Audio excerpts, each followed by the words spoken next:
performer and sort of how you got where you're at right now?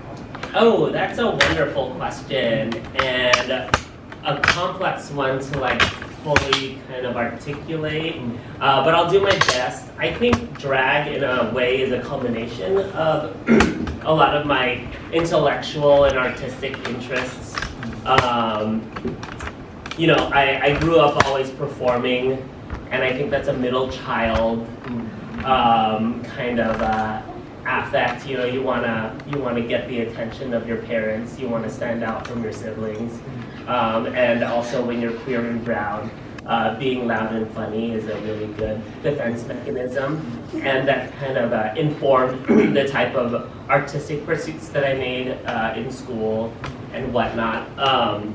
So I've always been a performer, but likewise, I think being young and queer and picked on, bullied, whatnot, writing and reading were also kind of not only cathartic but safe and a way for me to like untangle a lot of what I was thinking and going through. So, in a way, you know, the way in which we trauma block or work with our baggage was also the way that I found my way into these two disciplines. So, oh God, too bad he's not recording because this is really nuts. So fast forward, you know, 30-some years later, you know, I thought I wanted to be an actor and kind of put that away because I hated auditioning. I think auditioning is one of the most demoralizing things you can put yourself through. It's very naked, and hearing no is very hard. And it was, you know, some people have the constitution for it. I certainly did not. I would cry after auditions often. But also there wasn't space for me in the theater world, at least not enough space, you know. It's not generally who they're casting for leads, you know. I could be a chorus boy or a chorus girl. So I kind of stepped away from performing and kind of sunk all my eggs into writing, which was also like a great passion of mine. So after I did that, I had the opportunity to like write a movie with a friend who knew that I was a poet and had a background in writing, and we wrote this movie together, and then we produced it, and we got to film it together. And of course, I was on the other side of the camera, and the entire time I was just so jealous of the performers, like that part of me that still found safety in performing and had that urge to kind of like be in front of people and have a more immediate, tangible relationship with an audience was awakened, and that's kind of like what nudged me over to exploring drag, which I was already really interested in. A lot of my queerness was always very like femme and effeminate, and I think being gay and Asian, you know, you have to navigate how much femininity you want to embrace because you still want to be deemed desirable or deemed or just safe, you know, in not only queer but, you know, heterosexual or you know, hegemonic spaces. Yeah, I mean, once I kind of like let myself kind of start to explore gender transgression in an aesthetic way, you know, it was like kind of a no-brainer. And drag was such a cool intersection, you know, as I mentioned, of like my views as a writer and a performer, and also the type of art I wanted to put out in the world, because it is so interdisciplinary, as you mentioned. It's just like now I get to like involve like my interest in like cinema and music and dance and acting and, you know, and poetry, in these like, and singing, yeah, and singing and fashion. You know, it's just like drag lets you kind of involve all those things, and it also demands that of you. It kind of pulls these things out of you. So hopefully that answered your question. Thank you for the art. I only yelled singing just because we watched you kill it, and that's such a rare thing. I think where performers sing live and they're really talented. Thank you. So this is a class that's like largely looking, like we're meeting with different artists and seeing how they built their art worlds or art communities. Mm-hmm. And I thought you would be like a really fascinating person to bring in just because you built so many things for so many people, right? So like you are part of this independent press, you're a drag mother, you run multiple shows. I guess broadly, like what is sort of like why have you built these things? What does it get done? I kind of mentioned like not feeling like I had a space for myself in the theater world, and something I lament is not kind of like having more initiative and kind of like creating that. But all of these other spaces that I've had a hand in helping found or nourish, all kind of happen incidentally. So I kind of Forrest Gumped my way into these into helping create these spaces. The press that you mentioned that I ran, I went to school for poetry, and just a few of my cohort and I, we wanted to publish each other and publish people we liked, and we wanted it to be homegrown and Oakland focused, and that was where we were at, and it just kind of happened. We started with wheat pasting poems on under freeway underpasses. And then it kind of like graduated to, producing zines, and then to chapbooks, and then now we do full poetry books, and it's just something that kind of organically happened. So I think just being in the right place and surrounding yourself with people that have the same interests and drives as you really helps kind of organically create those spaces, but also kind of pragmatically, you could bolster each other, support each other in doing things of that nature. In terms of drag, again, I kind of like fell into it. I was interested in it myself. I knew I was a social person. I am more bold when I feel like I could do something with someone else, as opposed to by myself. So I started practicing makeup with friends, and then I started performing, and every time I performed, I always like wanted to involve another person, and my relationships grew, and I incidentally became a drag mother. Like people saw what I was doing and wanted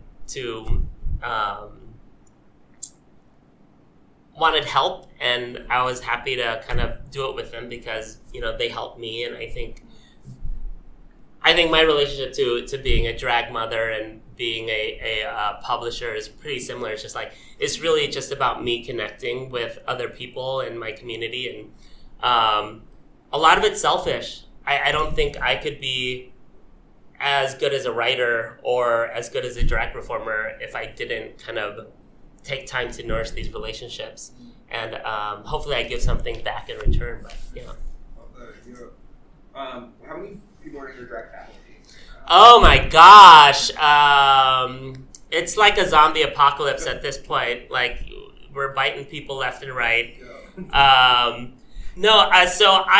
When I started the house, I started with a couple of friends, and we called ourselves House Hornet, but like nobody was really like interested in like doing drag full time like I was. Like, and even then I wasn't sure that's exactly what I wanted to do, but I did. I kept going forward. So eventually those house members kind of like dropped off, and but I involved Angel. Angel was like one of my first daughters, recruits. I asked her to be in a drag number of mine. It was like my first big drag performance. My first drag performance, period, actually.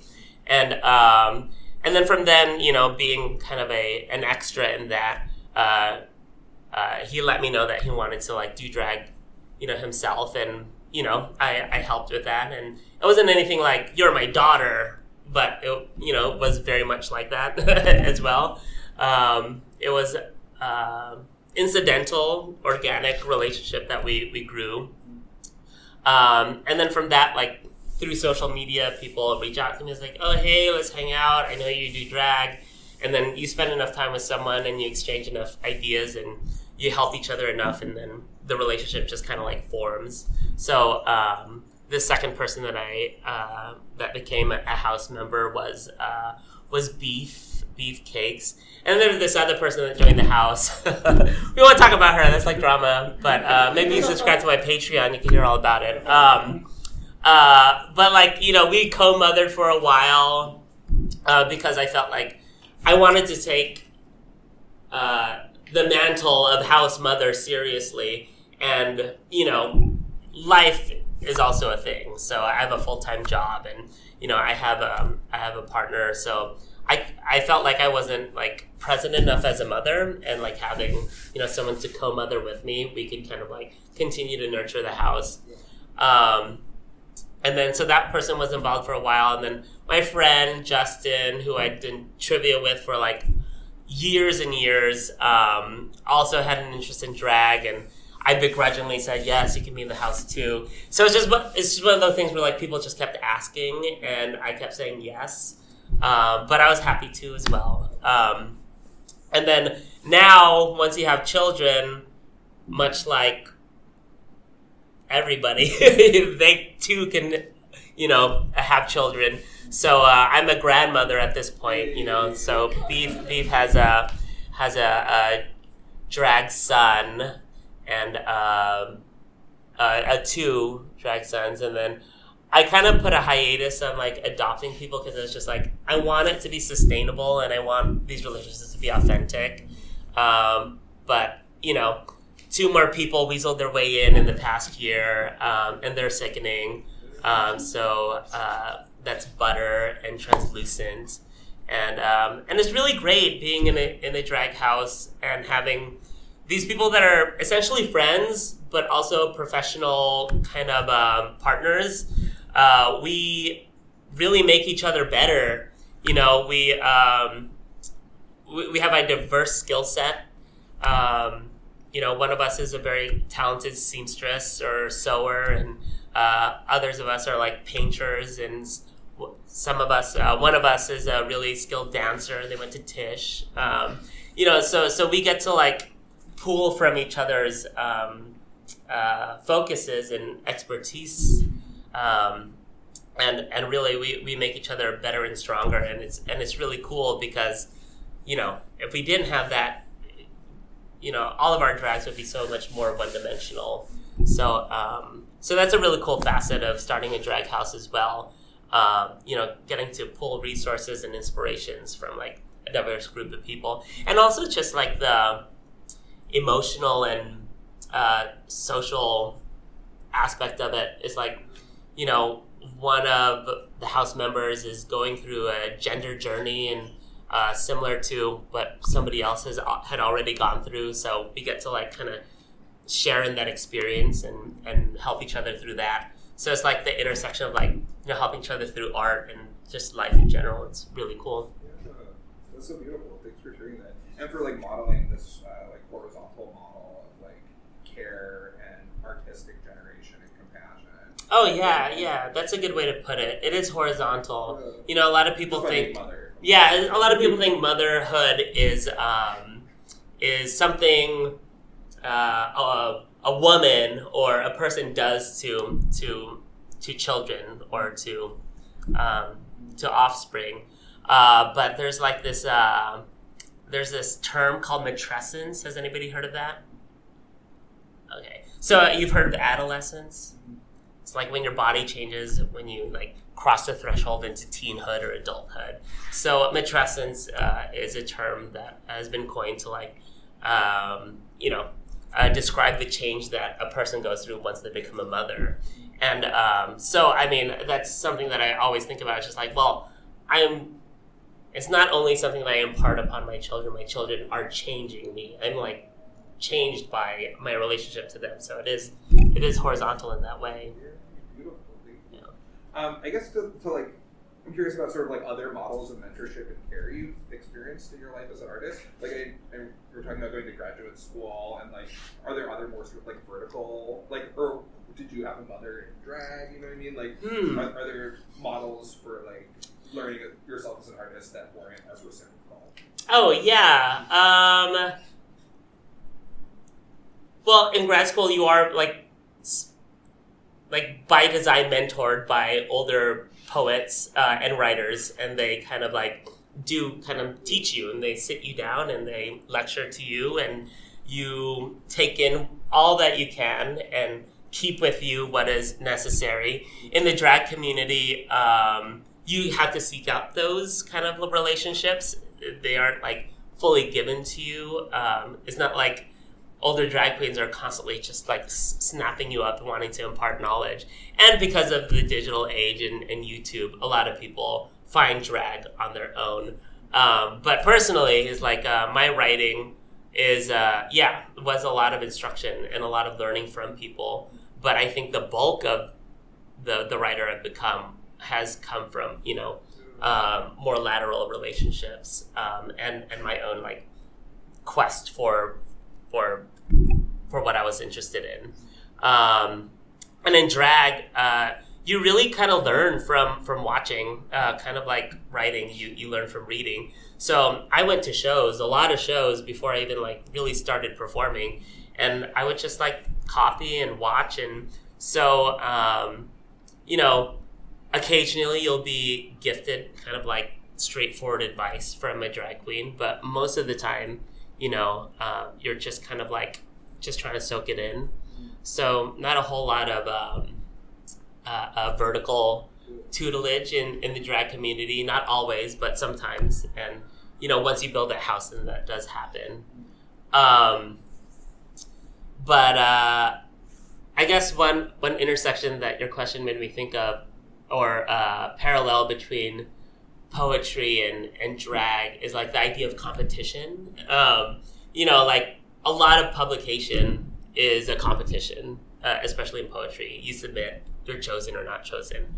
And then in drag, there's like drag competitions like RuPaul's Drag Race or pageants and whatnot. And then like even like a little lip sync battle or something. And that's a real interesting thing for me to, I don't have a fully formed idea around it, but it's just like, that is something that drag and poetry are similar, at least those communities. It's just like, there's this like aspect of competition where I don't think it's like always productive, but it is something that exists and pushes people forward in their creating. Yeah. As an artist, do you feel like competition drives your creative practice or work, or does it feel like it does the opposite? It depends. To answer it honestly, I think it's a fluid kind of relationship with competition that I have. It's like sometimes it could really drive me to push myself and do something, but also there's a lot of ugliness that comes out of me when I'm competitive. I need to check myself, my sense of entitlement. I need to check, how I'm characterizing these other humans that I'm competing with in my head, because you do kind of on a primal animal level start to reduce your competition to like, these very base attributes. And the truth is like everyone's very complex and everyone has a different kind of point of view. So competition has a way of like making that more prominent. But competition is also really good because it really does force you to do better. I don't know. I don't think I'm saying anything revelatory, like you're just driven more because you want to not only be, this is trite, but be better than, your competitors, but be better than the version of yourself you would have been if you weren't competing, So a lot of people say it's like, my only competition is myself. But like in my case, it is. No. I've got a couple more questions before we open it up to everybody. But I think like there's something that I think is really moving about how like both how like space specific and connective the like communities you've built are, right? Like so you publish authors like in the East Bay, right? And it's like an Oakland specific press. You run shows that are like physically grounded. Do you feel like I don't know, like what has like social media offered in terms of like community and drag connection? Mm-hmm. Or like do you feel like more desirous of like building these like rooted community spaces, or can that exist online, or like what's the potential? Yeah, that's always a tension. I think even on like an individual level, we're all kind of like managing ourselves. We want to be social media stars, but we also want to have like authentic relationships, and that's just like me as a person on social media. As an artist, you also deal with that tension. You want to kind of like shine a light on your community. You want to uplift your community. You want to be involved in the art spaces you're in. But then you also, part of that shining the light on, part of that, sharing of your art, like, is far reaching. Like, you want to be a star. You want to reach as many people as possible. And you want to kind of establish, a presence in maybe a global sense or an international sense or just a larger sense than what is, immediate to you.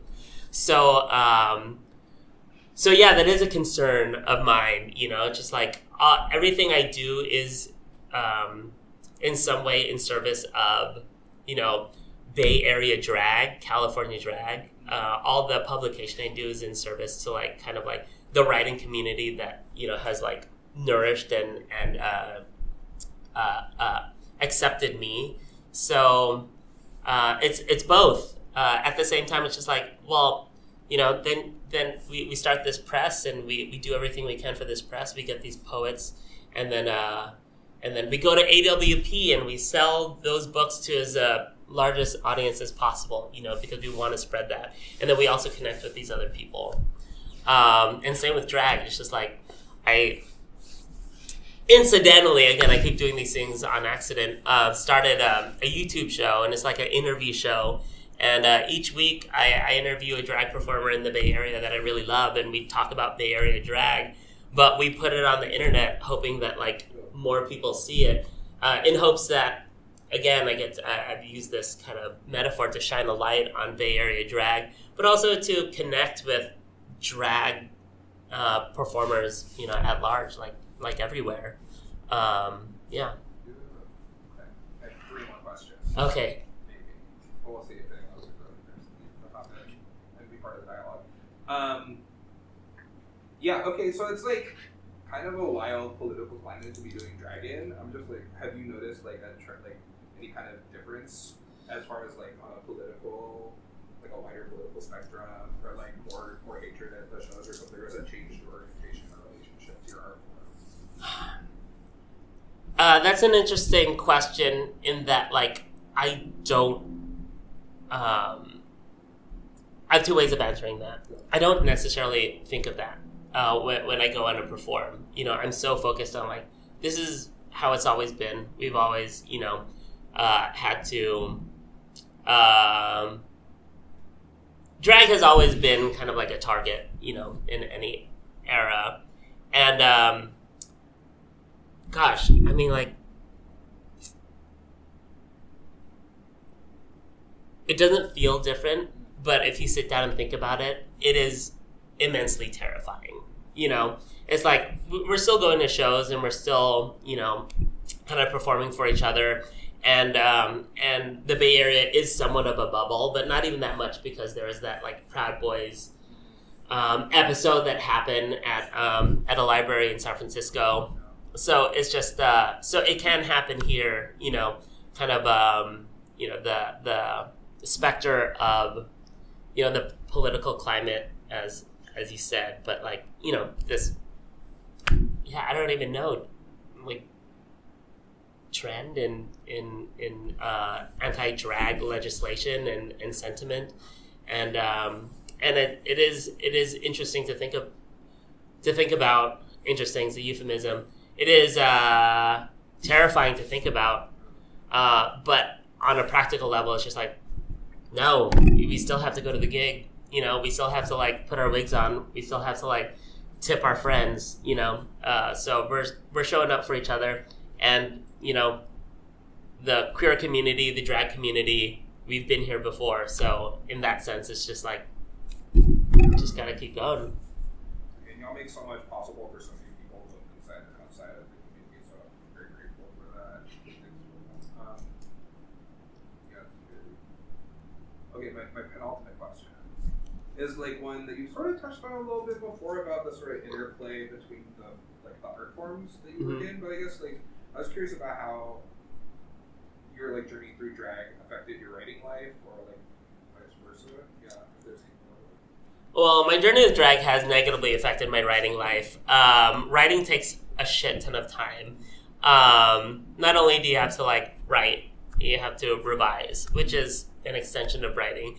And I'm probably saying things that are obvious, but drag also takes a lot of time, and I've taken a lot of I've deliberately kind of like redirected a lot of my creative energies toward drag, because right now to me it's vital, and it's nourishing to me. But in that sense, one of my teachers said that poetry isn't only something that you do, but it's a way of seeing the world, and that's very much how I approach drag and creating numbers and creating looks as well. It's an extension of like my poetic thinking and poetic writing. I could go on and on about that, but I'll leave it there. Thank you. And I love that phrasing, just like moving toward what nourishes you, and then they're all sort of like through the same lens or way of looking. It was really moving. I know we have like a lot of folks who work interdisciplinary. Maybe that here, or work through multiple genres, so I'm curious to hear about that connection. Okay, so my last question, it's just like, we were talking before you got here about like what, like maybe organizing trips up to the Bay, like what drag events should folks come up to, and like if people are trying to get involved in yeah, no, totally. I mean, like there's a lot of drag, and you don't have to be 21, but is anyone over 21 yet now here? Or 21 or up? No. Okay. Well, I'll just try to like tailor my advice for your age, because I'm not 21 either. So, there's a drag festival that's going to happen at the end of May called Oaklash, and it's all about accessibility. So a lot of their programming is all ages. But it showcases the best Bay Area drag, and I would definitely look at that. But there's also a lot of cultural, I was going to say cultural drag, but like, culture and arts related drag opportunities. A lot of drag happens in nightlife, so at clubs or at cabarets or whatnot. But a lot of drag happens everywhere else, kind of like poetry. It's just like, who's reading poems? No one. But you go to a wedding, someone's going to read a poem. So it's just like, if someone's holding like a special event, you're going to find a drag queen there. So for instance, I'm doing this really cool interdisciplinary drag show where we all come up with like cocktail formulas or cocktail recipes and then share numbers. And I can't remember where that is, but I'll look it up and I'll share it with Sam. But that's happening in a couple of weeks. I want to say March 3rd. And then, you can see drag anywhere.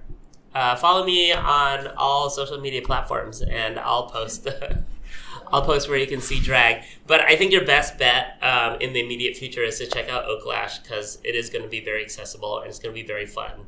And it's going to be the most bang for your buck. And by buck, I mean like it's free. So you're going to see like hundreds of numbers for the cost it takes to get there. So, and tip, yeah.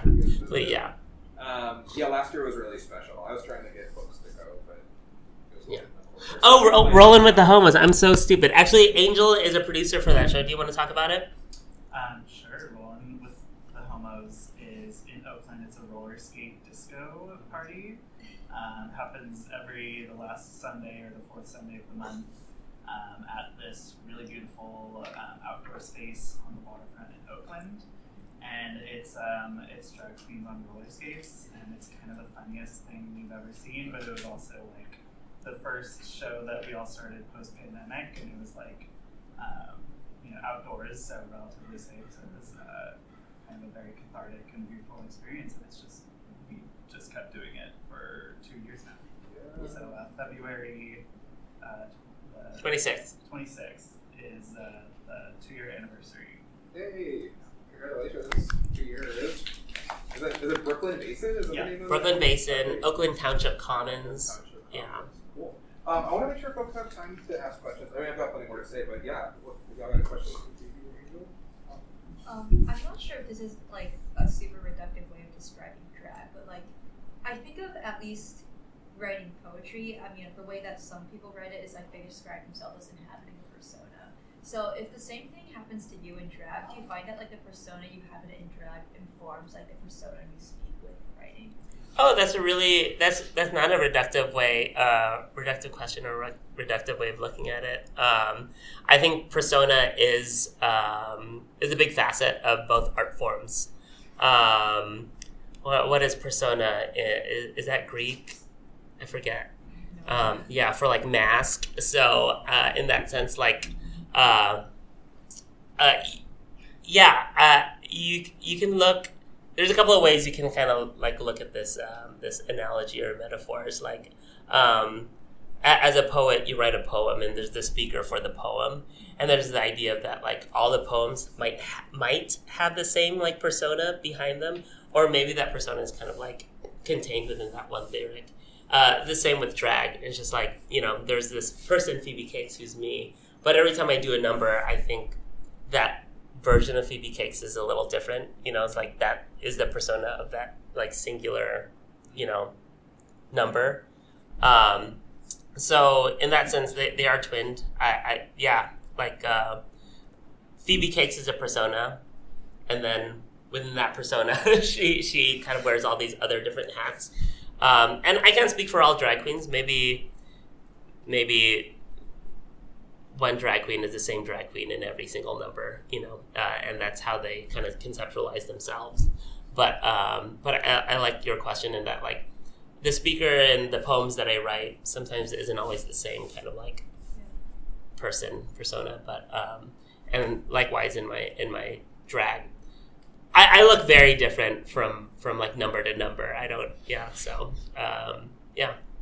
hopefully that answered your question. What was your name again? So sorry. Allison. Thank you, Allison. More questions. Yeah. I was wondering, like, drag and like pageantry, like it just seems like a much more like goofy, like fun version of a drag. Like, we watched you on stage, and at least for us, like, or at least for me, it seemed like we were having a lot of fun. Like, how do you balance just kind of like playing with it and like having a good time and just like enjoying yourself with like all these other aspects of like the competitiveness and like the drive and like business and all the other sides of it? That's a really good question, and it's really hard balancing all of that. Pageantry and competition is very terrible and hard, and then also drag is also fun. And I think why I chose to show this last year, and hopefully it holds up. It does. I know it does. It was different because I had actually competed in 2 pageants prior to that, and I did not have fun. And this was the first pageant that I competed in, and the one that I did the best at, because I made a resolution to like just do something that I really enjoyed and had fun with.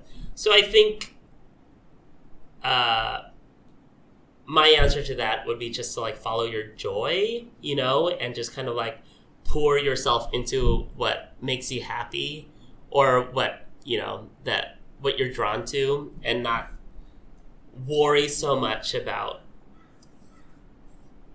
getting points or like getting ticks or getting noticed or pleasing everyone. Because in this number, I think I did please a whole lot of people, and I did hit a lot of boxes, or checked a lot of boxes. But it was really just because like I did everything I wanted to do. I wanted to do, like a sultry Broadway number and then end it with Nicki Minaj. I mean, that's like, so it wasn't like I did that because I felt like people wanted to see that, but I did it because like I want to do it. So just, follow your bliss. And what do those like boxes look like that like people might want you to like check off in like a pageant? Like, what do you get points for? Oh, I mean, like, I think pageant rubrics like vary from competition to competition, but I imagine they're gonna want some level of polish, I mean, like RuPaul's Drag Race uses charisma, uniqueness, nerve, and talent. But I think some sense of put togetherness and intention. I think, you know, I don't pretend to know what the judges always want, you know, but that's what I imagine starting from that point, you know, just having like a clear intention and just doing it as cleanly as possible.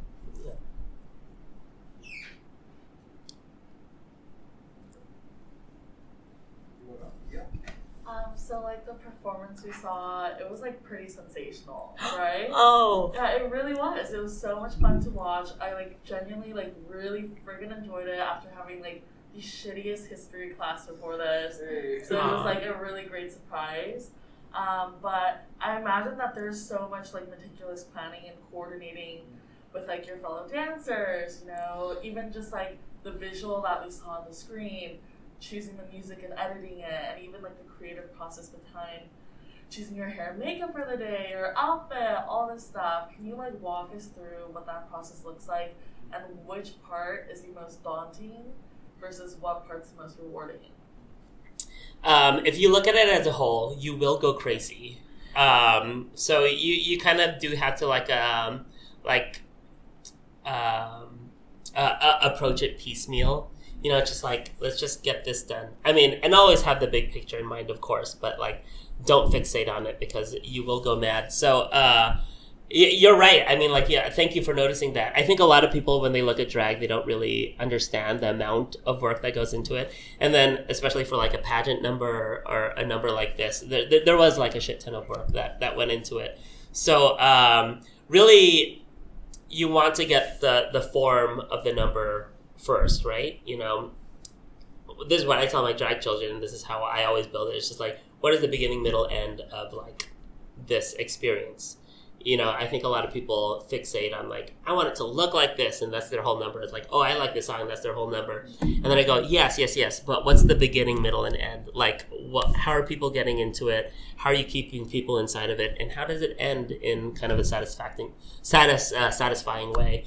So once I got like the idea of what I wanted to do, it's just like, okay, I want to like do this, and I'll go here, and then I'm gonna do this at the end. You know, it's just like once I got that, then there's a lot of fine tuning. It's like we had to like find the right backing track, and then we had to like meld it into an interview correctly. And then we had to like kind of make sure that sounded good, and then the interview had to been cut in a specific way. And then once that interview was cut in a specific way, you had to like, intersperse this last part of the song, make sure it came in at the right place. And then, you know, once you have all that audio, you have to master it so that it's all, you know, kind of sounds right, to say the least. And then after that, it's like, okay, now we need visual components. It's like, okay, we have an opportunity to use a background screen. What do we want to use it for? It's like, okay, well, this part will do visuals that are atmospheric, this part will do visuals that are didactic, or this part will do visuals that... And then after we do that, it's like, okay, well, we want it to be accessible, so like, let's go make the captions. Like, how do we want the captions to look? And then that's just all kind of like the background scaffolding. And then it goes into like, well, now you have to rehearse, you know. Your voice isn't just going to do what it wants to do when you want it to do it. You have to train it and make sure it's consistent.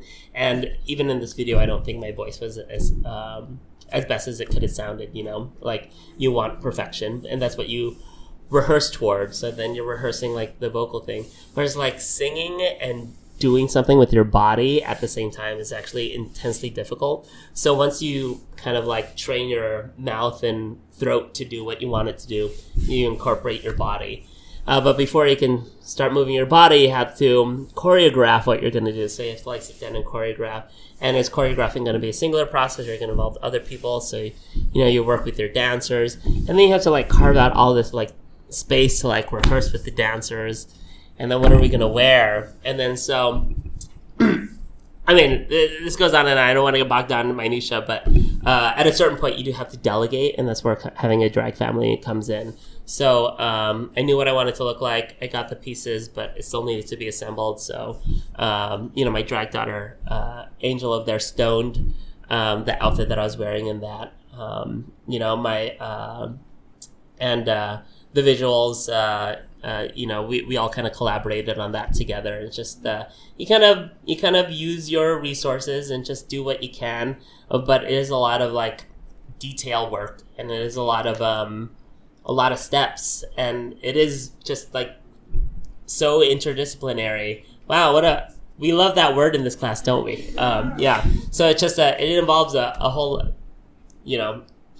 slew of skill sets, and I honestly don't know how I did it, but it did happen. So deadlines are good.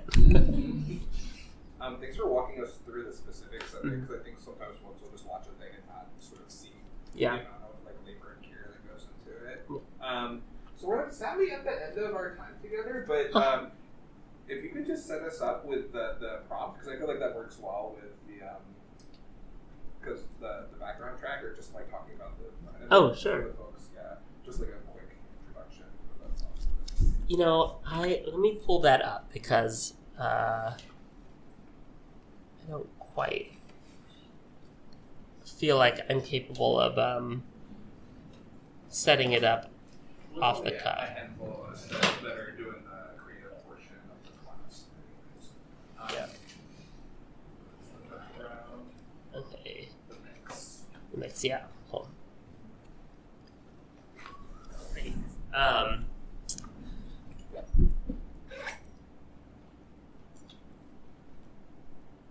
think I've got it. Oh yeah, no, I'm looking at it. Thank you. Okay. So you haven't seen the prompt yet either. Okay, cool. Okay, well, just to set you up, I wanted to give everyone an opportunity to kind of like explore what their interests are, and there's obviously two ways of doing it. One that's more writing based, and another one that's more kind of like auditorially based. But hopefully that will kind of like spark, creativity in both avenues. And I really implore you to just kind of like go for it. I think a lot of people last year opted for the writing, maybe because it was easier and more straightforward. And kind of creating a track is a little less straightforward unless you're already kind of inclined to kind of do that or know how to do that. But yeah. Is that what you mean by setup? I don't know. Yeah. Well, I think that if you haven't had a chance to read the prompt, the prompt is to make to like cut together a background track. Yeah. Yeah. So either like an audio way or using pastiche, Mm-hmm. or in a writerly way, it would be using like a what's the form called? There's like a bop sonnet or like centos or some sort of like collage of words. So like using found language, I think that's a lot of the roots of a lot of poetry and drag. And it's like we find things and then we refashion them and make new things out of them. So I know that's my interest in drag. And it's like, what does, I don't know, the Bible have to do with Hereditary, have to do with RuPaul? You find a way to kind of connect all those things and it makes something completely new. And a lot of poetry writing is that way too. We stumble upon this language and we get to kind of like create new worlds when we put it next to other language that we stumble upon. So.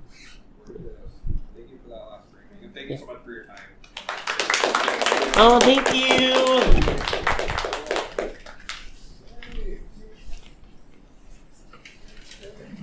See you on Saturday. Yeah, I'm excited. Thanks for having me. I prefer doing it inside.